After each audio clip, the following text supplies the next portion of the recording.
Hey, all you holistic hipsters out there, it's that time. So grab your chalice of choice and sit back and sip along with us. We would love to welcome you to the Tea Podcast, where we spill the tea on all things holistic in the pet grooming industry. Let me introduce you to our hostesses with the mostesses. She is the socialite of skin and coat care, Ms. Michelle Knowles.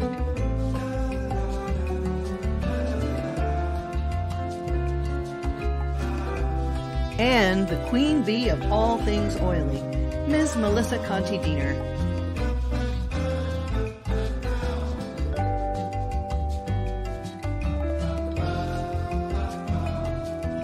Brought to you by TheOilyGroomer.com. Are you searching for a new and more mindful way of grooming? Interested in understanding how to grow your grooming business with a more holistic and organic approach? Please contact Melissa Conti-Diener at TheOilyGroomer.com so that you can set up a meeting and bring balance and prosperity to your life. And AllThingsPaw.com. Intermediate and advanced courses in pet esthetician work, fear recovery, animal handling, and more. Get your learn on with All Things Paw. Also, classes with Melissa, online and self-guided, intuitive energy work, transitional therapy, and compassionate touchpoint therapy, and more. And the Herbal Paw Pet Apothecary, tailored for the individual pet, phone consultations, history gathering, and the home of the Herbal First Aid Kit. Now, let's get this tea party started.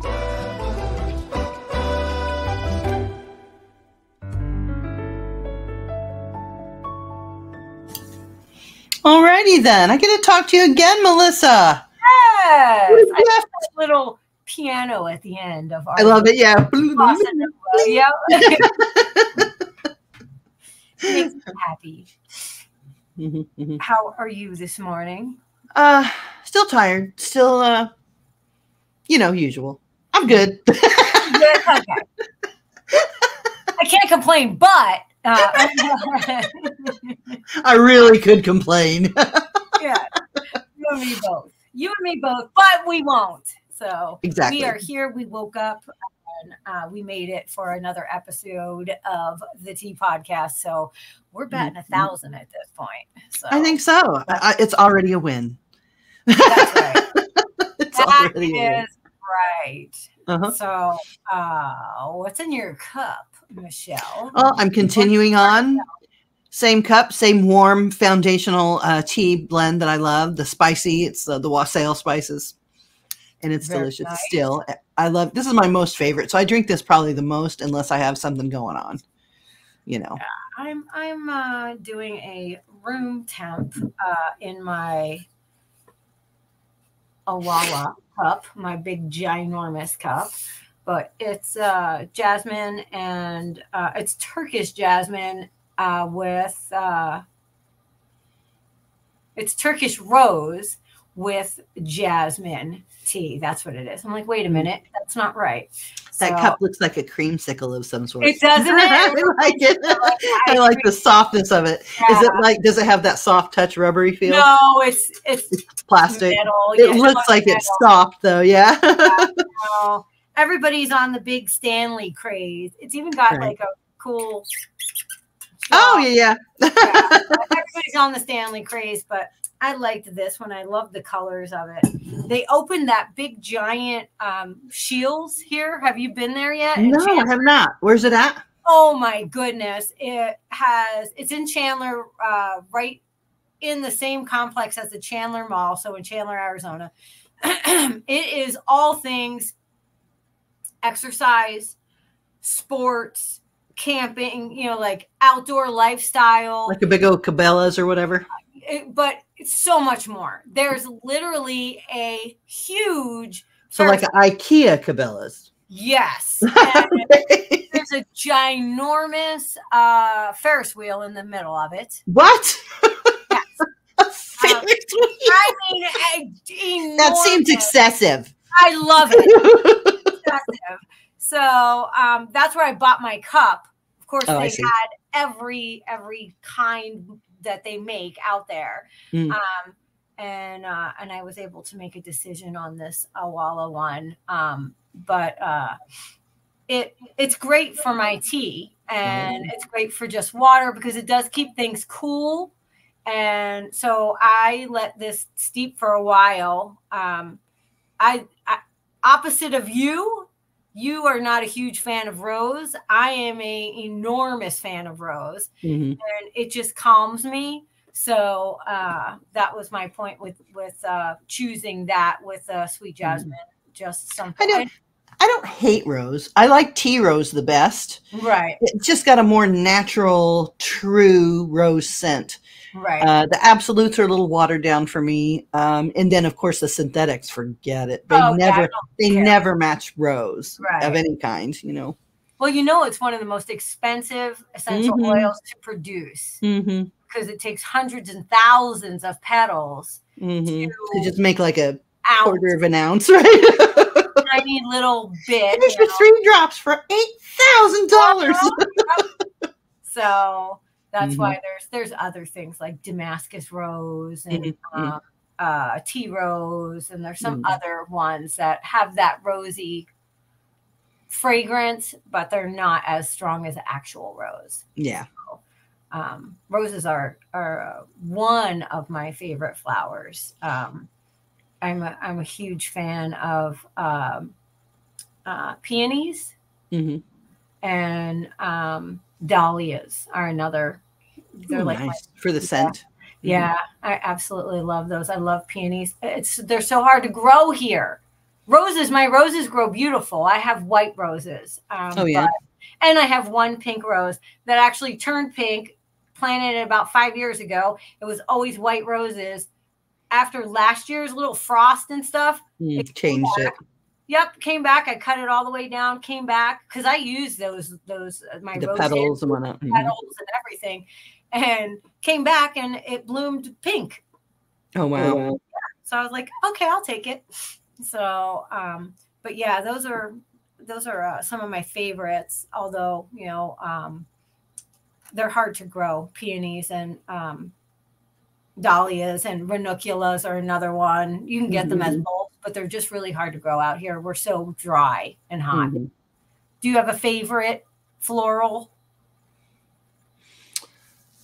No, I just know what I like, and then some things I don't like. So I can't say that I have a favorite. My favorite flavor is orange. Okay. And if it's just a tad on the tart side, that's even better. That's my favorite flavor, but sometimes that doesn't always translate into scent. Like when I made the dewdrops, I have an orange peel, which I really, really like. And it really does smell like orange peel. So it does have that like little bitter aftertaste, but it smells good. But I like that less than the actual orange flavor. Right. You know what I mean? Yeah. And it just depends. I like a softer scent. I don't like to overwhelm my smell, you know, and my nose. So I can't say that I have a favorite. I just have ones that I like more than others. Yeah, citrus is usually uplifting. So that's a nice one. Like lemon, we always think clean. When you smell lemon, it just makes you think. At least it does for me. Makes me think. And it brightens. It brightens food too. If you just add a few drops of lemon, lemon juice went on the finish. Don't really cook it in there, but just a couple of drops before you serve. It will brighten a really savory dish that's maybe just a little too savory. Right. Just kind of brings it up, lights it up a little bit. Yep. It also can take that gray color out of things, like when you cook spinach or that kind of stuff. At the very end, a little lemon in there, fresh lemon, not lemon juice in a bottle, but fresh lemon will like perk up color, all that. Even, did you know if you slice an apple and then put it in a container like to eat later, if you put a slice of lemon in there, it will stop it from browning. Yeah, you can spritz the juice on there too. Yeah. Or sprinkle it in there and like swish it around or whatever. Yeah. So lots. And I know you guys are probably wondering, what are you guys talking about today? Yeah. So we're gearing up to actually talk about what we're going to talk about. So we're talking about scents and flavors and this, that, and the other. So what we're talking about today is how you deliver those in a system that suits the consumer. So we're going to talk about different packaging and different containers, because once you understand that a stick deodorant, the ingredients can still be used in a salve or a spray or a this or that. So, I mean, sometimes the foundation of herbal work is it doesn't matter how the herbs get on you or in you as long as they're there. So you literally can take the same formula and then modify it to go in any type of conditioner or any type of delivery, liquid, spray, cream, solid, it doesn't matter. It's the same for aromatherapy. Mm-hmm. You know, it doesn't, we have, topical, and then you have nasal. So it doesn't matter. It doesn't always have to be applied directly to the skin. It can be aromatic. It is. I think that's why I enjoy aromatherapy so much. Mm-hmm. Just like we were talking about a savory dish, that's aromatherapy. Mm-hmm. You know, that's that smell of those favorite, like for me, when I was saying favorite flowers, they ignite something in your limbic system to, bring you to a specific memory, or they just jolt you into a specific emotion even. Mm-hmm. So even smelling a scent is making chemical changes in your brain. Oh, definitely. It literally is. It is said that the smell, your smell sense, has the longest memory attached to it. Mm-hmm. Even people who have dementia or this, that, and the other, if they smell something from their childhood or whatever, it will bring back that memory even after many, many years of doing that. So, absolutely, it is a leftover from our primitive days. I think it's an enhancement, ma'am. I think it's an enhancement as well, but it's how we were formed. Right. Yeah. Unfortunately, we are bombarded. So we have a very muddied palate, scent palette right now. Like you said, you like a citrus, but it has a little after bite to it. Well, when you smell things, it comes across your sinus, your palate, in the back of your throat. So sometimes, like when you get those artificial rose or whatever, you can taste it. It tastes like medicinal or just chemical or synthetic. Synthetic. So understand that when you're breathing something in, it is going over your palate. You have taste buds.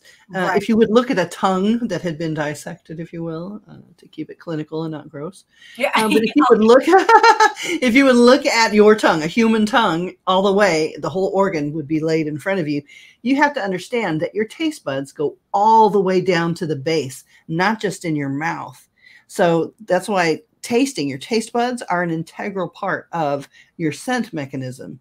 If you can't smell anything, you can't taste it either. For the most part, it would have to be really strong to get across any flavor, if you will. Yeah. So they are in tune, and we know for cats, if they can't smell their food and recognize it, they will starve, even though their food is sitting right in there. Yep. It's crazy, but that's how they're made. They're not being stubborn or finicky. No. They don't recognize it as food. And that's why when they eat, sometimes they'll eat like a little all the way down to the bottom in the middle and then act like there's no food in there, because the concentration of smell in their food has diminished. And to them, it doesn't smell as strong. So there obviously isn't food in there. So that's something that I find very interesting. And I'm sure a little bit of that is attached to all of us who live on the land. I'm sure.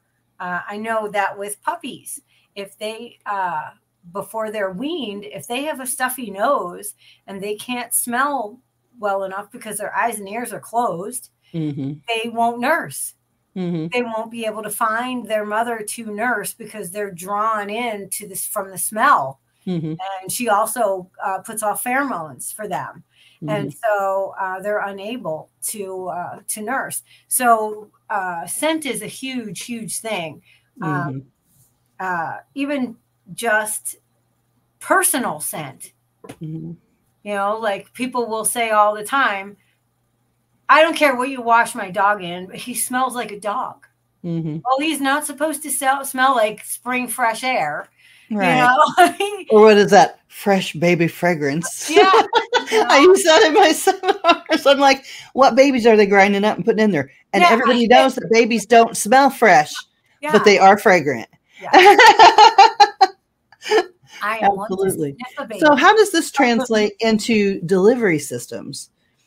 How are you delivering those things? You're using aromatherapy or you're using herbal therapies. Are topical therapies the only way you can deliver the benefits of those two different things, aromatherapy or, you know, even though mine is aroma, it is a scent, but it doesn't necessarily have to be delivered in just inhaling it. Right. Yeah, you can use it in your formulations.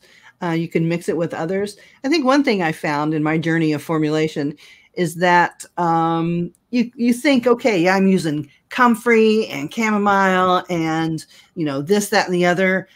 Once you put them in a formulation, in this case, dewdrops, let's just use that as an example, they don't have a scent.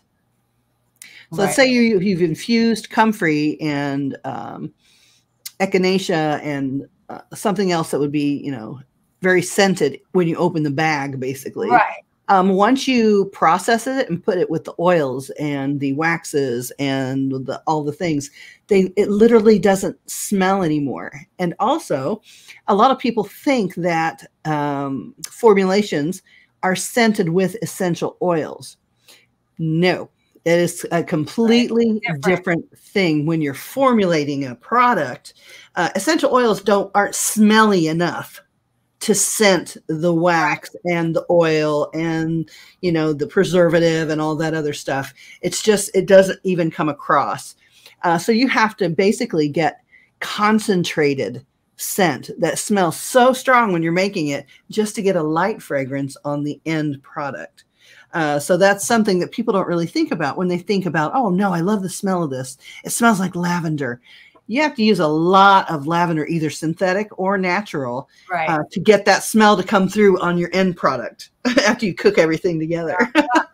So it's a weird thing to learn. I'm having a lot of fun exploring different things.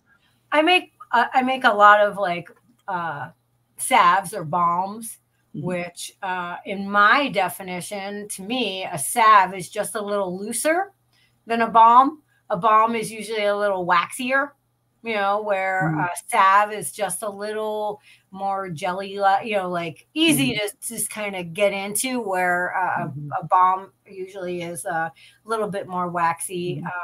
And I've seen it both ways. They transpose those two things. They're so close. One's more easy, more malleable, more liquidy than the other, depending on who taught you or what literature you're looking at. But that's pretty interchangeable. But yeah, I agree. Have you found that same fragrance issue when you make your balms? Yeah, absolutely. Because when I'm working with, like, I make a sinus balm, and I call it the sinus BOMB balm, because it's going to just bomb all the nasties away. And so it's an alternative to the petroleum over-the-counter products that we reach for when we get a cold or sinuses, you know, chest cold, all that stuff. So I literally make a poultice with a lot of different herbs, eucalyptus, lavender, peppermint, spearmint, and some others. I don't want to give away my recipe, but and then I add also essential oil to that. Because I do want the oil, the healing power of the oil as well. And so I take those and I macerate them, and then I add the oil to them, and then I will add them to my balm, and I usually have to go in and either use the more of the eucalyptus if I want that real, because I don't use camphor, although there's nothing really wrong with camphor. I just don't particularly care for camphor. So it's really strong. Use menthol crystals right too. That's what I was going to say. I don't like camphor very much. It's so overwhelming to me personally. So I'll usually have to either up my essential oil of the eucalyptus essential oil, or get something like, the menthol crystals, or the drops of the menthol, and add that to it so that it packs a punch. Otherwise, if I don't, even though the herbs will work and the oils will work on you, we want that to be an inhalant as well. That when you open that, you smell it and oh, that's what this is, but again, there's 2 delivery methods in one tin. You can apply it topically, or you can just inhale it, or you can just set it out and, the fumes from it, you let it breathe in the air. Right. So that's aromatic. And then we have topical, and then we have what's the other one I just said? Where you can just kind of breathe it in through the, like you said, just let it breathe into the air. So people do that a lot, and they don't realize the power when they are diffusing things. Like you even were talking about. Let's talk about that. Tell us about that. Yes, that's important, because they don't understand why their nose is stuffy all the time, and they have, respiratory symptoms. But then they'll go, you know what? I'm going to go diffuse some more. Right. So explain about the concentration of these oils. It's highly concentrated. So what happens is we actually, to coin a term from marketing, go nose blind after a while. So we don't smell it. If we diffuse a respiratory blend, because you can purchase pre-made respiratory blends from many, many different companies out there that have essential oils. So say, okay, I'm feeling under the weather, feel like I'm getting a chest cold, or I'm getting a sinus issue, whatever. So now I'm going to start diffusing, and I'm going to diffuse this every day for hours upon hours, and just let that diffuser run. Most diffusers have timers. Some of them you can set for an 8-hour timer. In my personal opinion, as an aromatherapist, I don't know any possible reason you would need to diffuse for 8 hours, besides the essential oil company wanting you to use up your oils quicker so that they can sell you more. So a little goes a long way. Your body is detecting that. And what happens is, when we go nose blind, is your limbic system, which is what takes that up into your brain, and any essential oil can pass through the blood-brain barrier within a matter of seconds. So when we breathe that in, instantly our brain is... It's in there. Oh, yeah, it's in there. And our brain is saying, now what am I doing with this? Where am I assigning this? Okay. So when we diffuse for hours and hours, our brain just goes, too much, done, stop. I can't, the body can't do anything more with this. So we're not even going to acknowledge it. It is the equivalent of your brain being like, talk to the hand, that it literally has a big giant stop sign up. So in essence, when we can't smell it anymore, the answer would be to shut the diffuser down and not redo it and then put it on for another 8 hours is what I'm getting from you right now, right? Absolutely. Diffuse in small, short bursts. So if you diffuse for 30 minutes, or if you are diffusing something for your home, like to clean the air or whatever, then diffuse for about an hour and then leave it. That's it. You don't need to diffuse all day long. If you are, I met someone at one of my classes a few years back that had a fairly large salon, and they had 4 diffusers running all day long, Mm-hmm. I mean, just all day. Diffusers in the drying rooms, diffusers in the bathing rooms, diffuser where they're grooming at, diffusers in the lobby where they come in at. So we talked about that. Our sense of smell is, compromised because we're bombarded by scent constantly. Mm-hmm. But when we think about the animal sense of smell, yeah, overwhelming, completely overwhelming. Mm-hmm. That I think too that we forget that essential oils, herbs are medicine. They have constituents in there to actually change the chemical makeup in your body. Yes. So we're giving ourselves medicine and we're doing it overboard, just like the old adage, vitamin A is good for you. But if you take a whole bottle of it, you're going to end up in the hospital. Right. Trace amounts, small amounts at a time. So it's just not the smell that you're smelling. You're actually letting those chemicals enter your body and make chemical changes. Right. And there are ways to do things like you don't have to diffuse all the time. If you want to refresh the smell, you had a dog that had an accident, and it's smelly, whatever, you can make a blend and put that in a spray bottle with witch hazel or alcohol, and what would be the ratio for you? For me, I usually do, if I'm doing an 8-ounce bottle, tend to use a glass bottle. If you use plastic, just know that it'll eventually eat a hole in it. It'll eat through. They're volatile. Oils are volatile. Yeah, very volatile. So for me, for an 8-ounce bottle, I'm going to probably use 7 ounces of whatever my carrier is, whether it's alcohol or if it's witch hazel. I prefer witch hazel. It doesn't have that alcohol-y smell. Mm-hmm. But depending on the oils I'm using, like if I'm using rosemary and those kind of ones that are really high in phenols, mm-hmm. they kill off the alcohol smell, mm-hmm. Because they're already super strong. You don't need that much as you would if you wanted a neroli or something gentle. Right, or something a little bit more light. Mm-hmm. Then I would go with the witch hazel. Mm-hmm. But now I start my day every morning. You guys know I work at a school. And so it's a very large salon. We have a lot of people. And so as soon as I come in to work, I have my spray bottle. I literally have a sticker on it. I change up what I'm spraying, but it literally says smell good stuff. So they know it's my oils.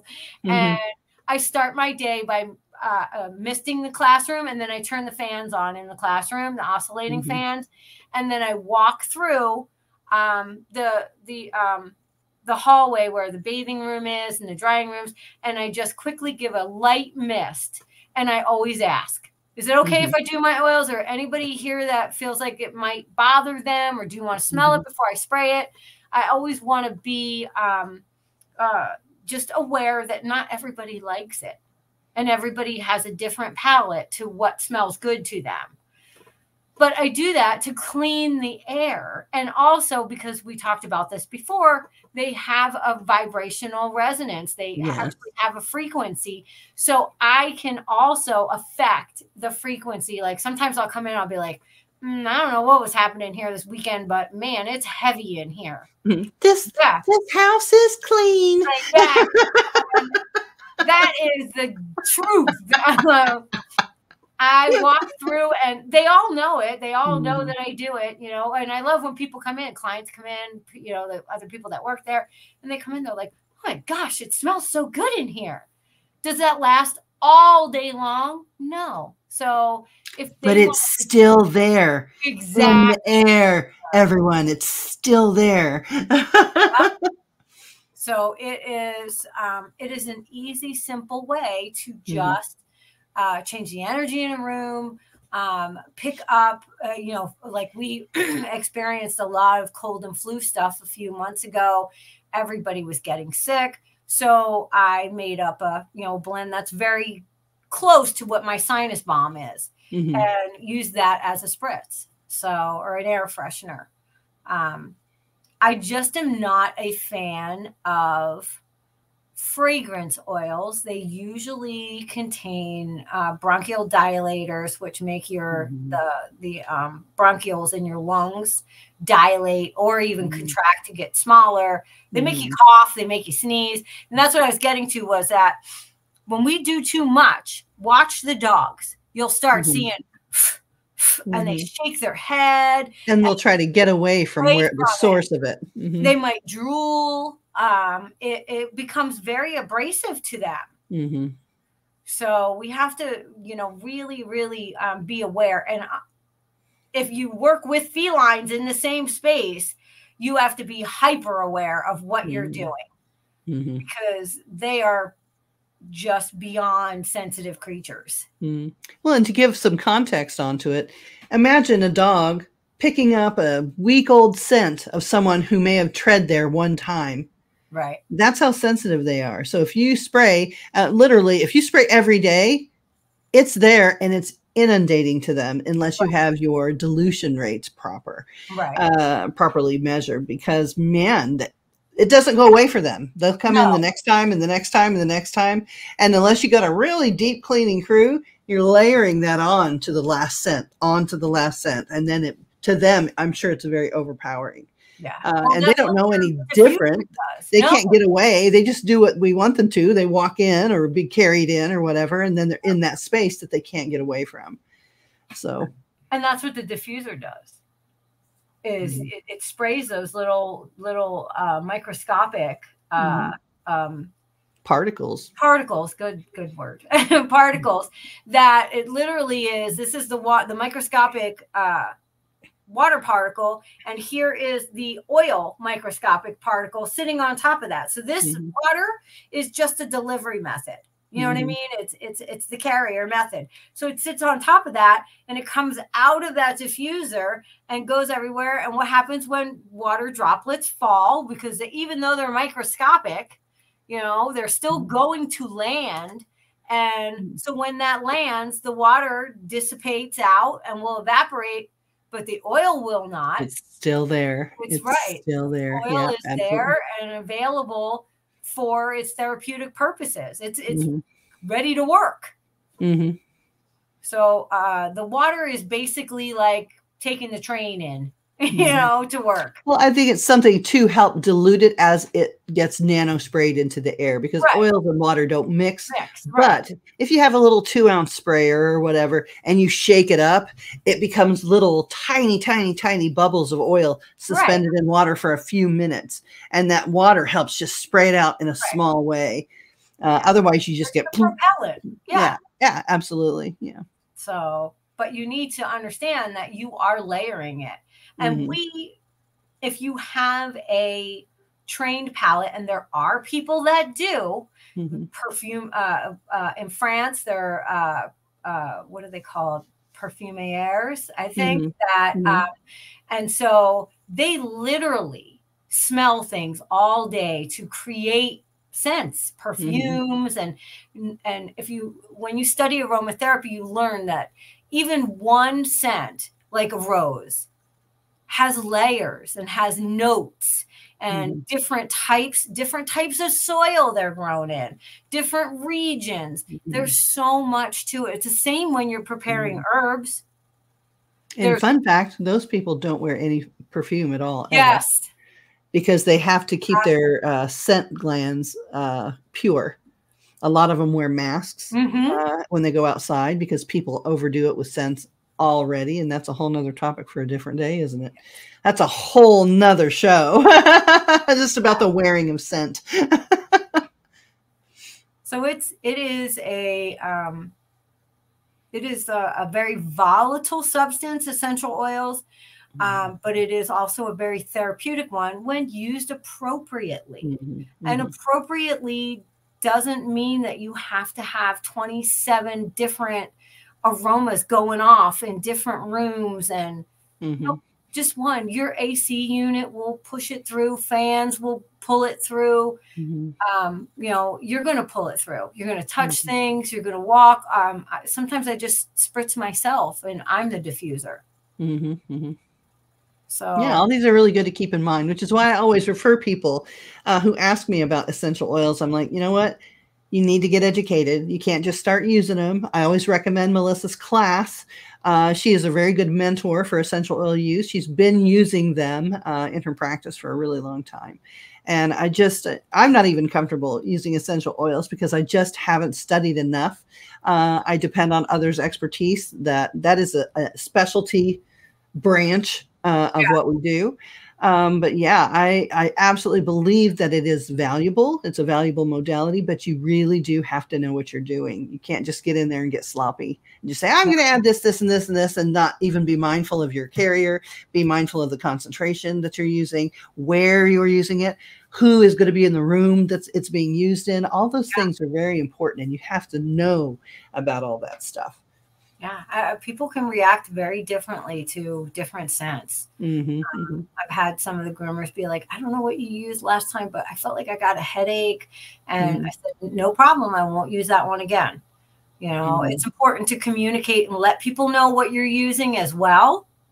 If you're, using it in that kind of setting, because not everyone has the same palate.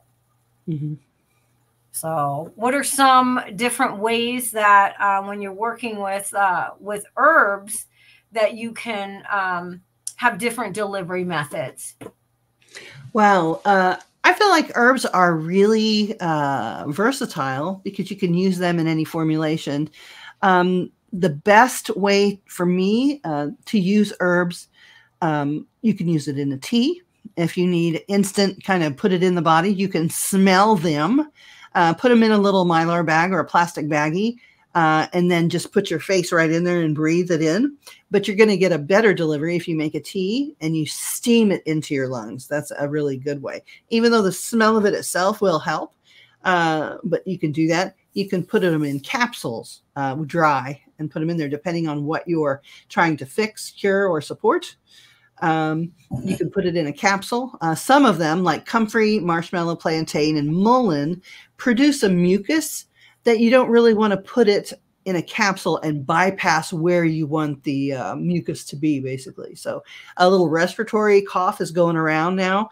And the best thing you can do for that is make a tea and breathe in the steam of comfrey, mullein, plantain, and what have you. That's the best way to help build that mucus back up when you have little dry spots in your throat and it makes you tickle and cough.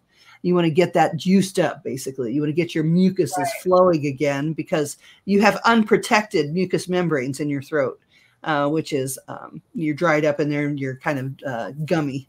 So you want to hydrate that as much as possible. When delivering to skin, the sky's the limit. You can put a liquid on it. You can make it into a lotion. You can make it into a salve or a balm. Make it into a solid. You can make it so it works with or without water. It just really depends on the part of the body that you want to service or support, and what the issue is to begin with. So herbs are very versatile too because they're very gentle. They have a gentle action that works very gently over a period of time. So it's not like Western medicine where, you take a pill and you feel good for 8 hours, then you have to take another pill. It's not like that. And a lot of people want to take it down to its basic parts. I get a lot of questions like, well, what's in the shampoo? Why is it growing hair back? Or, what cream are you using?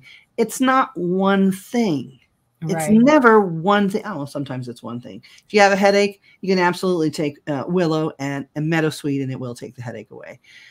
But in general, herbs work over a period of time, and they work with how healthy your immune system is. Your immune system, your gut health. Your gut health is important, but people forget. People want to just fix dogs through their gut health. Gut health is so important. Your skin is 20% of your immune system. So that is very tied to your gut. So you should be working on your gut and your skin to make sure everything is plump, hydrated, and fed, nourished, if you will. So it's not just one thing. You have to look at it holistically. you have to look at all the pieces and parts. Is that subject getting enough sleep? Is that subject, getting enough sunshine, exercise, good food, hugs? All those things matter to your health. And we forget that. And we're like, oh, I'm tired, but I'll power through and I'll just drink a Monster drink or whatever. Sorry, Monster. I just picked you randomly out of the ether. But you know what I mean? I'm not saying, it's horrible. It probably is horrible because it's chemicals. However, I'm not saying that, that's not the way to do it if you're working herbally or holistically. Right. You want to absolutely, because your body's taking homeostasis for forever. And if you're constantly unbalancing it in some way or shape or form, it's going to start to break down.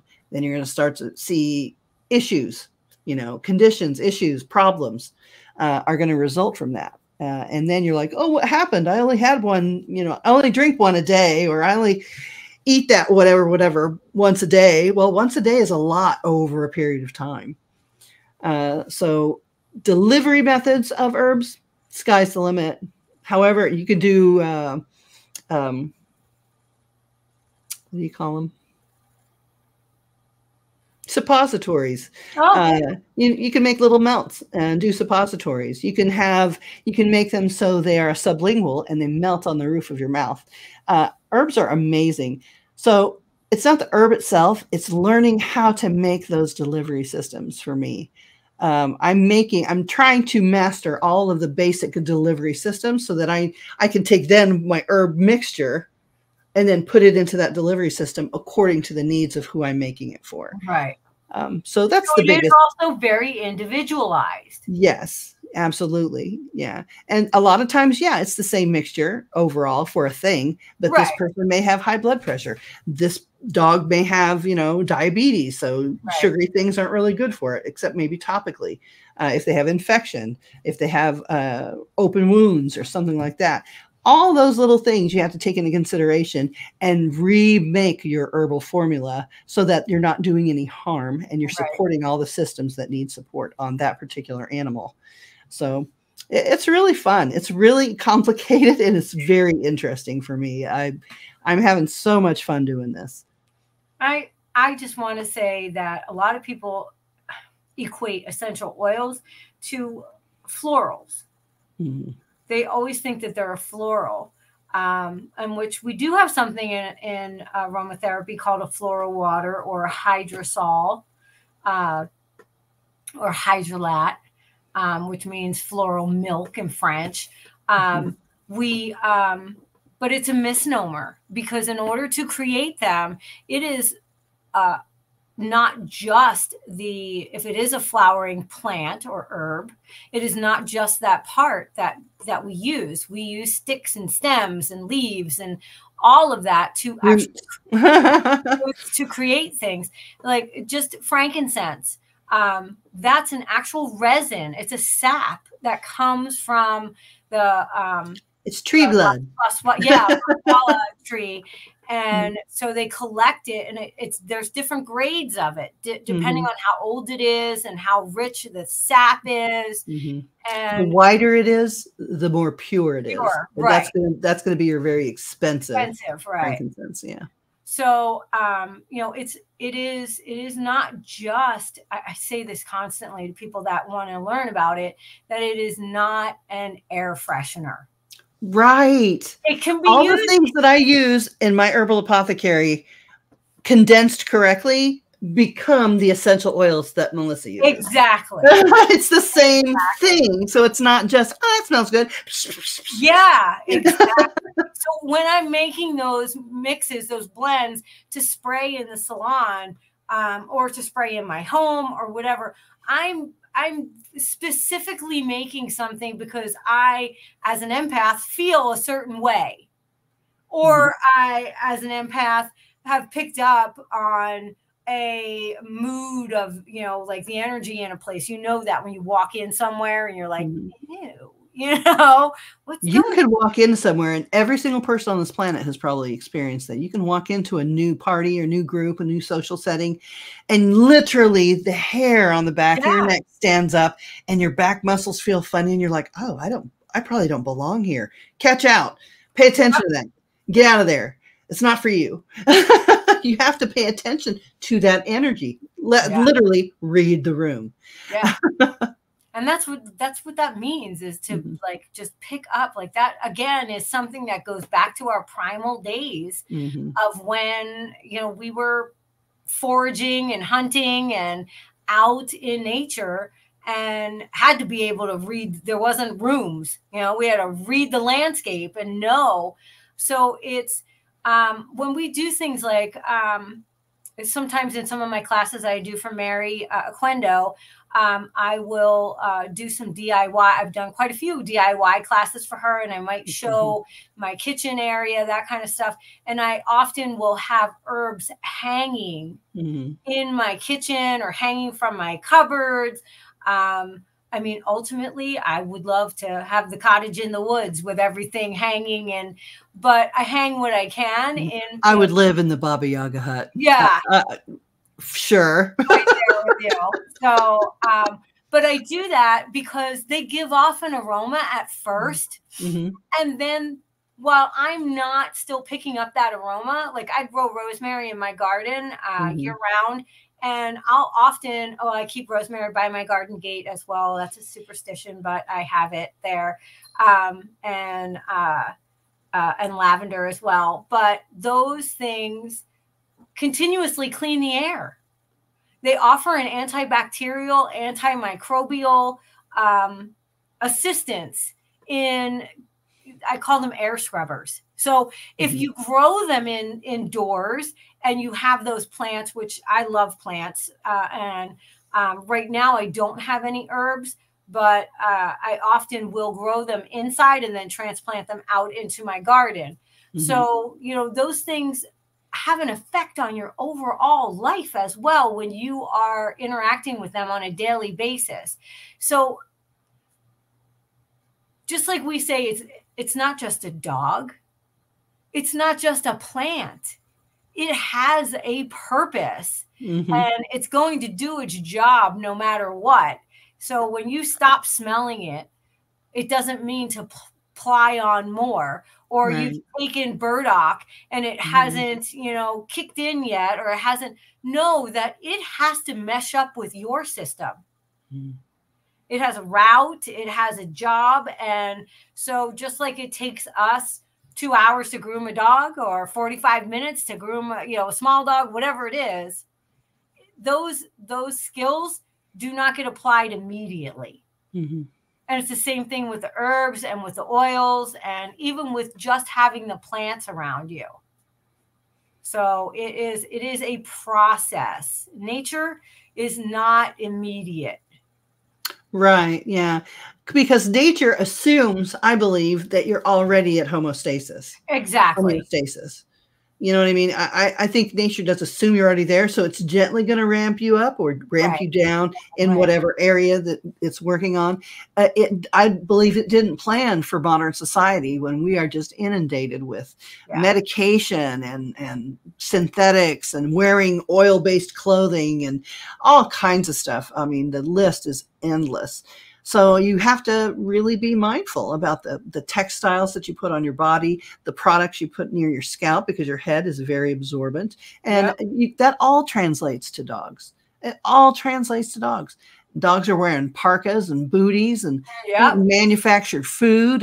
And we wonder why they get the same diseases that we have, because we're eating and living like that too. That's why you see all those. And then, well, we won't get into genetics and breeding and all that other stuff, because that's a whole different ball game. But look at us. We breed randomly. I have a friend and I adore her. She is allergic to her husband.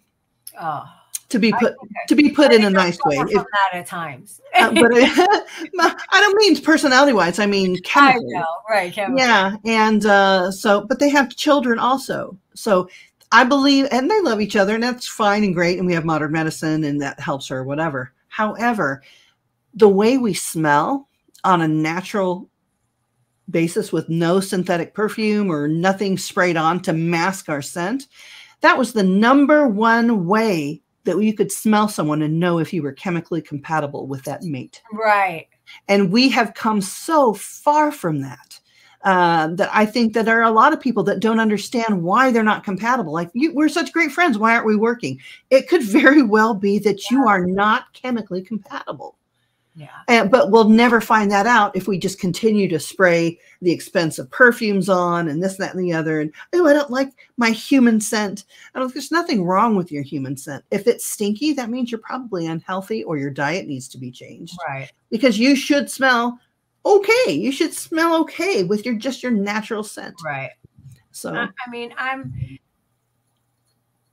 of the mindset people do the same thing. Customers do the same thing with dogs. They choose a breed without understanding what they're choosing. mm-hmm. And so, talking about delivery methods, so then they get this dog and the dog delivers an experience that they weren't game for.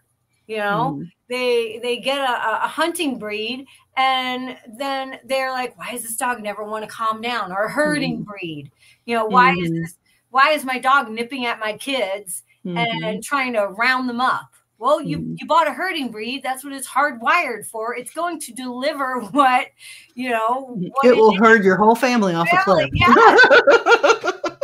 You know, so it's like, I mean, anything that you're going to do should come with some sort of research. That brings up a really good point, Melissa. I think that, and not to knock breed preservation, I understand you have a love for these animals, but when you purchase a dog, when you choose a breed, that breed was meant for something. It was bred for something. It doesn't matter if you like the looks of it. I love the looks of an English bulldog, but I cannot participate in purchasing one or doing that unless they change the standard and give that dog more of a muzzle. I just can't even. And that's just the number one thing I have concerns about that particular breed. And not to pick on you English bulldog people. I understand you love, they are adorable. They all come with something. Yeah, they all come with something. So here we are preserving breeds that there's no longer in modern society for them to perform their task. Right. And that is heartbreaking. Another example of that would be in Jurassic Park. When they brought all these dinosaurs together and they had a whole scene of them going by them, and a lot of them were sick because the things that they used to do, eat, and be in nature no longer even exist. It's the same thing. That dinosaur is going to get sick and die because that one plant that was extinct was its food. You know what I mean? And all these breeds that were bred to do a job, those jobs don't exist anymore unless you actively take your truffle dog truffle hunting. Right. You know, you're going to have some issues. Yep. And yes, dogs are really adaptable, but think about what you're doing. Well, and think about personality versus behavior. You know, function. Their behavioral function. Yeah. I mean, this is what Jujubee is bred for. She is bred to be a cuddle bug. Absolutely. Yep, absolutely. Yeah. So I'm kind of torn between the backyard breeder mentality. Now, I have an issue with that, with just people that don't know anything about dogs whatsoever. And there's like, oh, yeah, we have a Chalopsawini Husky, Pomsky, whatever. Yep. That's really crazy. And we bred it with our neighbor's Labrador. Exactly. or make a doodle out of it. You know, eventually I'm hoping that the doodle breeds will settle. But we are continuing. We made the purebreds. Every single purebred on the planet is basically, with a handful of exceptions, is basically a mutt from way back that has been bred into something and then has become stable in its breeding. In a nutshell, I'm not a breeder myself. I know you have little pups that you do, but Melissa knows all about dogs, and those dogs are pampered and cared for and healthy. I don't have a problem with that. I don't have a problem with that because we've done that since air for the dogs to be our helpers or our companions or for whatever reason. But there's a reason we don't have Thessalonian war dogs. We no longer use them for that purpose. They're huge like horses, or they were, and they're very aggressive. You know, only a handful of people could even handle them in a modern day. I'm certain there are those that we don't hear about because they're privately owned and privately bred or whatever. I'm certain that there's probably something out there like that. something scary. But we don't know about it because they just don't have a job anymore. Right. And if there's, that's the thing, is that we start to see, that's where we come in as like specialists with things like herbs and essential oils. And because we start to see these specific breeds or even mixed breeds.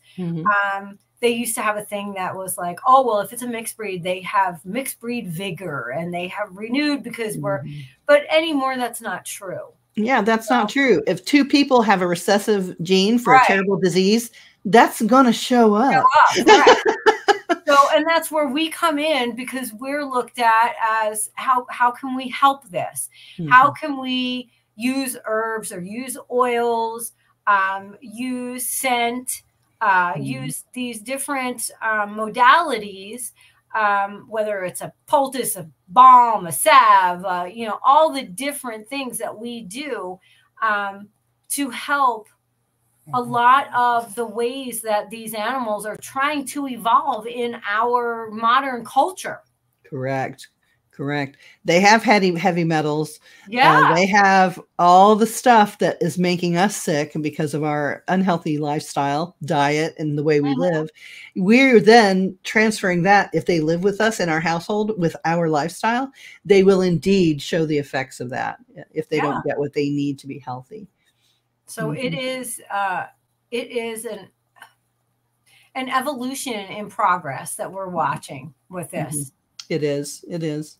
And I'm sure we'll lose some breeds by the wayside. There are breeds that were alive and flourishing at the turn of the century that are no longer with us because the popularity of them died out. Right. The need for that type of dog died out.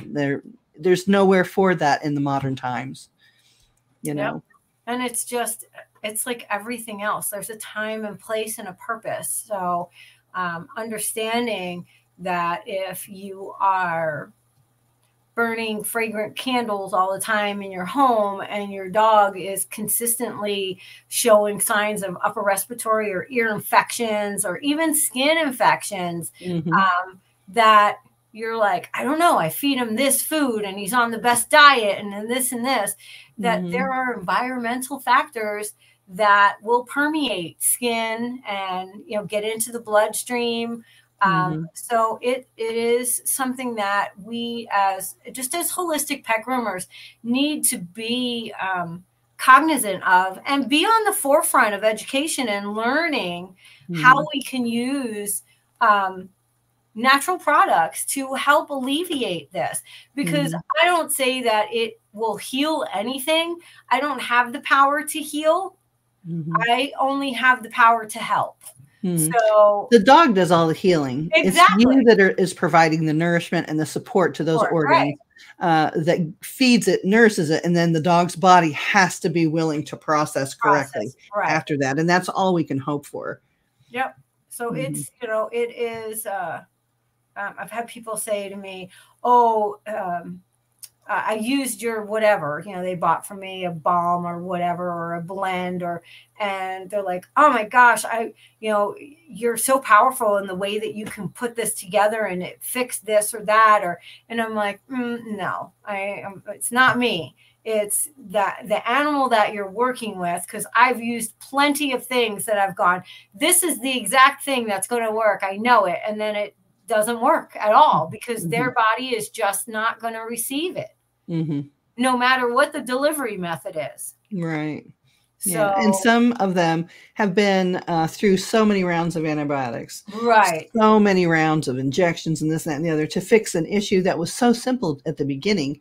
But now the immune system is trashed. It doesn't remember any longer how to process anything. The organs eventually shut down. I've had a couple of cases like that where you see a little bit of progress, but if they skip 1 week, it's over. It's over, and the dog will not recover.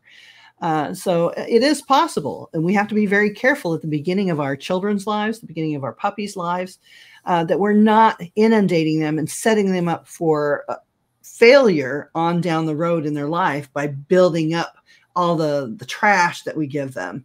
The body just accumulates trash living in our modern society, and we think that we can fix everything with a pill or a shot. And sometimes it's a matter of not giving them anything that's going to be the ticket, well, instead of trying to push something into their system. Right. I mean, there's a lot of unnecessary things. I mean, I've had dogs my entire life. I can't remember a time in my life, even from childhood, that I didn't have dogs and cats around me. So I've seen a lot of things. You know, my parents were breeders from when I was a kid. So I've seen a lot of things, and they were show people. And, you know, one of the things my vet said to me recently when we had one of my older dogs put down because she just was suffering. And my vet said, well, she was 17. That was a great life. You know, life expectancy for that breed is usually around 9-10 years old. Mm-hmm. And she said, I don't know what, she's been my vet for a really long time. She's like, I don't know what you do to get your dogs to live so long. And I said, you know, it's just, to me, it's just a blessing. I do everything I can to try to keep them as healthy as possible. But I've also lost some at young ages too, because I know that I only have this much control and over those kind of things. So I'm just going to do what I can and educate myself. And that's the biggest thing, is that if you continuously educate yourself, because science changes in a blink of an eye, especially now with the technology that we have, it is insane. And make sure you're out there. And, you know, we love you guys for following us, but there are also amazing holistic veterinarians out there doing some amazing work for longevity. There are other wonderful holistic groomers out there that are teaching about things like skin and coat and training, you know, enrichment. All those pieces have to come together for a well-lived dog. So yeah, I agree completely. And much love to the breeders who are preserving those breeds. I know that is a labor of love, and it is not about the money for you. And you are just have these beautiful, gorgeous, genetically sound dogs. I applaud all of you for your efforts. I do understand. I hope we didn't offend you today, because we do love you a lot. But we have to be realistic in our expectations of the future of what we're breeding, how we're breeding it, and is there a place for that baby, and not just for purebred breeders, for everybody who breeds dogs or anything else for consumerism. Right. We have to make sure there's a place for these new living beings that are coming into the world. That's all I ask. You know, be realistic about the chances of that being able to be placed and be healthy and be whole in their life. That's what we wish for. Yep, absolutely. So, ma'am, we are right there, aren't we? Yeah. Wow. I know. We'll just get to talking. We just get to talking. Well, this has been awesome. If you guys have any questions or comments, feel free to message us or ask your questions underneath where it's posted. And it's okay to disagree. It's okay to not like anything we said or have a point of contention. This is about discussion. This is just as much of your discussion as it is ours. Please feel free to yell at us or congratulate us or disagree with us if you want to. Just bring a good argument and we'll talk about it. We absolutely will talk about it. We're gathering, I think this year, we're going to gather all those comments together and maybe do like a Q&A that podcast would be great. Yeah. Here. So send us your questions. You know, what do you want to hear us talk about? What do you want to see? If you have questions that we can answer, send them in and we will accumulate them and we will read them probably on a live. That would be really awesome. So we love you. We miss you. We're going to see you in Pasadena in February at Groom Expo West. And may your next sip be just as delicious as your last. Thank you so much for joining us. Bye.